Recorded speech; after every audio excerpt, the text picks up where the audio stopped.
النبي عابد الرحمن.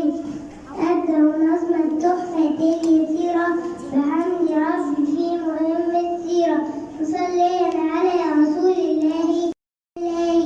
وجدوه شيبة عبد المطلب القرشي من نسل عدنان العرب، ومن قريش بنت وهب أمه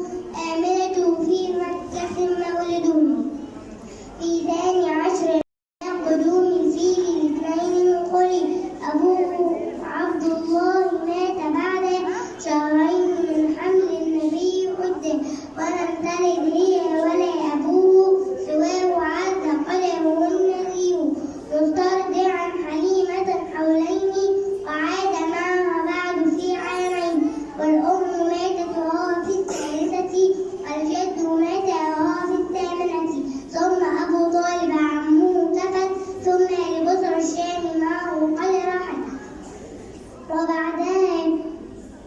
تجر بمال خديجة فزوجه في التالي، وعند 40 حقا أرسل بالناس بالدين جميعا فاقبل، يدعو إلى التوحيد قبل الهجرة حقا بمكة 13، وبعد هاجر إلى المدينة بأمر ربنا يبث دينه، وانتقل